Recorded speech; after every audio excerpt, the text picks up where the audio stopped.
Fala, meu povo, tudo bom com vocês? Estamos aqui então agora para mais uma aula de Química, falando hoje na nossa aula de número 39 mais um pouquinho aí sobre cinética química. Vamos falar sobre teoria da colisão. Então, os nossos objetivos: conhecer quais fatores influenciam na ocorrência de reações químicas, quais fatores vão ajudar para que ocorra reações, e a teoria da colisão, tá? Então, olha lá, fatores das reações. A velocidade com que as reações se processam varia muito, e existem alguns fatores que interferem, não só na velocidade, mas até mesmo na ocorrência das reações, né? Então tem fatores que vão influenciar na velocidade, mas também tem fatores que vão influenciar, que vão ajudar, permitir que ocorra reações, entendeu? Eles são basicamente 4.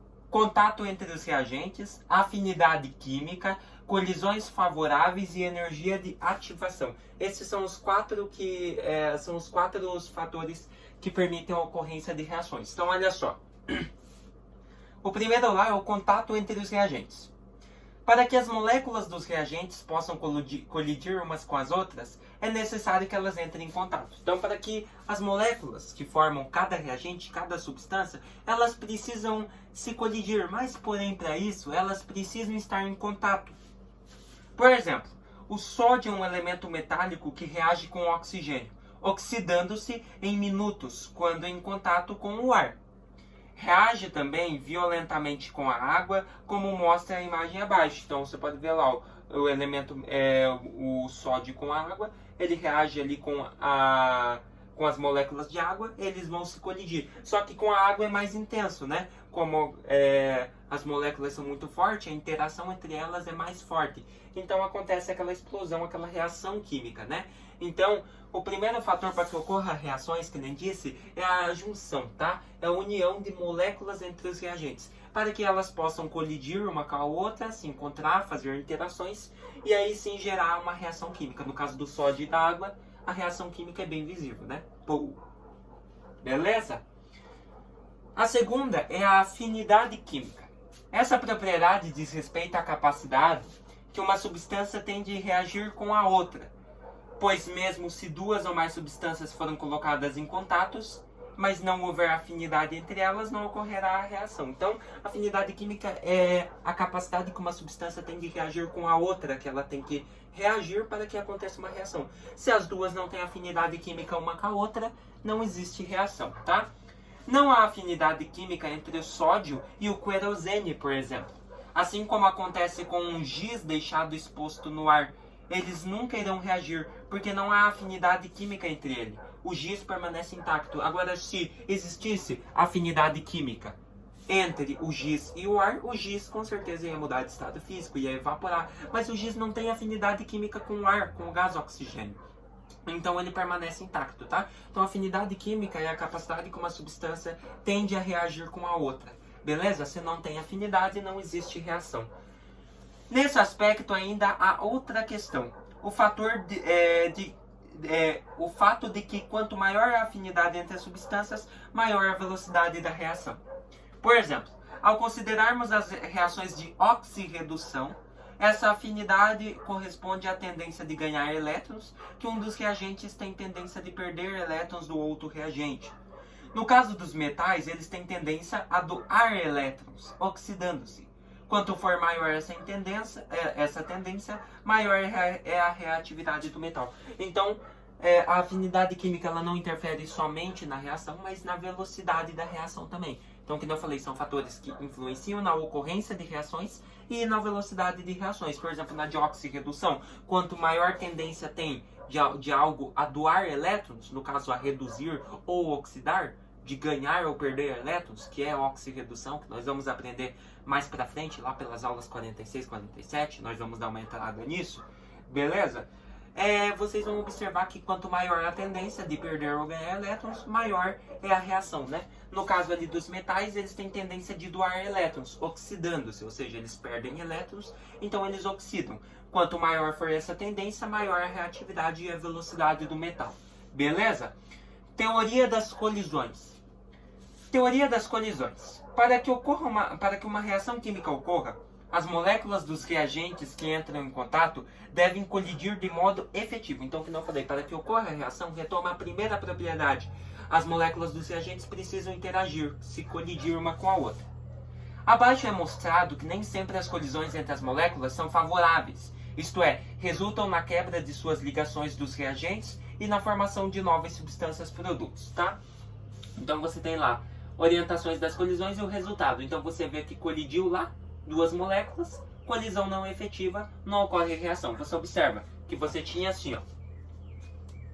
Você tinha duas moléculas do primeiro reagente e duas moléculas do segundo reagente. Essa molécula vem colidir com essa. Porém, não aconteceu nada. Ela continuou, colidiu e continuou na mesma direção, como se nada tivesse acontecido. Então, colisão não efetiva, não aconteceu nada. Agora, observem aquela lá. Colisão não efetiva, não ocorre reação também. Então, olha lá. Você tem uma, duas. Você observa que essa aqui queria passar por essa, colidir. Essa primeira molécula com essa segunda molécula. Porém, você observa que essa segunda molécula continuou normal depois. Tá lá, ó. A segunda molécula continua normal e a primeira também veio logo atrás. Então você observa que em vez dela colidir, se juntar, fazer interações, você observa que ela praticamente só empurrou a grande. Ó, essa vem e bateu a que estava aqui, a grandona. Foi para lá e a outra continuou atrás. Então, temos uma colisão não efetiva, não ocorre reação. Agora, ó, por exemplo, aquela lá. Você tem assim, ó. Primeira molécula, daí a maior zona, né? Segunda molécula. As duas interagiram, essa aqui vem para essa, mas agora você observa que as duas se juntaram, a pequena e a grandona, e depois se separaram, pequena, grande, e aqui pequena, grande. Então agora ocorreu uma colisão efetiva. Você observa que essa molécula veio bater nessa, e elas se juntaram e depois se separaram, ficando uma molécula do segundo reagente e outra do primeiro. Aqui embaixo também, uma do segundo reagente e outra do primeiro. Então aqui, como ocorreu interação, como ocorreu uma mudança na formatura, na estrutura dessas moléculas, então nós tivemos uma colisão efetiva. E aí sim pode ocorrer uma reação química. Fechou? Então, para que ocorram reações químicas, as moléculas dos reagentes têm que colidir. E essa colisão tem que ser efetiva. Tá? Não pode passar uma para outra ou continuar da mesma forma como se nada tivesse acontecido. Daí não tem reação. A reação já diz, algo vai reagir, algo vai mudar. Então aqui, por exemplo, nas duas primeiras, aconteceu a mesma coisa. Elas ficaram na mesma estrutura. Aqui já mudou e ainda se separou a estrutura no final. Então se ocorreu mudança na estrutura, teve uma colisão efetiva, pode ter reação química. Fechou? Então quanto maior o número de colisões favoráveis, maior a velocidade da reação. Então, quanto maior o número de colisões que são favoráveis, que são efetivas, maior a velocidade da reação. Fechou? Daí nós temos energia de ativação, EAT. Para que as colisões sejam favoráveis e resultam em reação química, é necessário que os reagentes possuam uma energia mínima, que é a energia de ativação. A energia de ativação é necessária para a formação do complexo ativado, isto é, uma estrutura intermediária entre os reagentes e os produtos, onde as ligações dos reagentes estão sendo enfraquecidas e a ligação dos produtos estão sendo formadas. Sem a energia de ativação, a reação não acontece. Por exemplo, no caso do sódio com a água, esses reagentes possuem a energia mínima para que a reação entre eles ocorra. Por isso, por estarem em contato, eles já reagem. Então a energia de ativação é a energia mínima que tem para um reagente reagir e formar produto. Então, geralmente, a energia de ativação forma o complexo ativado. É uma estrutura que está entre o reagente e o produto e é onde as ligações dos reagentes estão sendo enfraquecidas, pois eles estão usando a energia para gerar novos produtos. Então as ligações dos produtos estão sendo formadas. Então a do reagente enfraquece, a do produto se forma, ou seja, fica mais forte. Então, que nem dito, sem a energia de ativação, reação não acontece. Sem essa energia mínima necessária para que o reagente reaja com algum produto, não tem reação. Então olha lá, por exemplo, no caso do sódio com a água, os dois reagentes possuem a energia mínima para que a reação entre eles ocorra. Então, o sódio tem a sua energia mínima e a água tem a sua energia mínima. Os dois estão com energia. Então, os dois reagem e, por sim, formam os produtos, ou seja, eles conseguem reagir formando uma reação química, tá? Então, energia de ativação, energia mínima necessária para que um reagente consiga reagir com o outro, tá? Com os demais. Olá, agora considere outro caso. O gás propano, presente no gás de cozinha, possui afinidade química com o oxigênio do ar para entrar em combustão. Então ele tem afinidade com o oxigênio do ar. Se os dois estiverem em contato, eles vão reagir. No entanto, tais reagentes não possuem a energia de ativação. E é por isso que, quando abrimos a válvula do fogareiro, deixando o gás escapar, não acontece reação nenhuma. Por quê? Porque eles não têm energia de ativação. Fechou? É preciso fornecer energia para a reação de combustão ocorrer? E é isso que é feito quando aproximamos os palitos de fósforo. Visto que essa reação de combustão é exotérmica, ou seja, liberação de energia, a reação continua ocorrendo até que pelo menos um dos reagentes seja totalmente consumido. Então, que nem eu falei, galera, há casos que os reagentes não têm energia de ativação. Se não tiver nem energia de ativação, nem afinidade química, não tiver colisão efetiva entre as moléculas, não tem reação, tá? Esses são os fatores que são necessários, são obrigatórios para que se ocorra uma reação química, tá? Se não tem energia de ativação, que a gente viu entre o gás de cozinha e o oxigênio do ar, eles têm afinidade química, porém não tem energia de ativação entre eles, então eles não reagem, tá? Então olha lá, portanto, quanto menor for a energia de ativação, a energia mínima necessária para o reagente reagir, mais rápida será a velocidade com que a reação se desenvolverá. Fechou? Por que a gente fala isso? A energia de ativação. A energia de ativação, quanto menor for ela, por exemplo, vamos supor agora que o gás de cozinha tivesse energia de ativação e o oxigênio, o ar também. O que ia acontecer? Quanto menor a energia de ativação, mais rápido eles iam atingir o equilíbrio e mais rápido eles iam conseguir reagir. Por quê? Porque a energia mínima para eles reagir é mínima, é pouca. Então eles conseguem atingir esse ponto, essa energia rapidamente e assim reagir. Agora, se for quanto maior a energia de ativação, eles vão demorar mais tempo até chegar na energia de ativação para que eles reajam. Então, por isso que diz que quanto menor, quanto mais mínima for a energia de ativação dos reagentes, maior a velocidade da reação. Fechou? Olha lá, exercício. A velocidade em que as reações químicas podem processar-se varia muito, já que existem fatores que interferem na ocorrência e na velocidade das reações.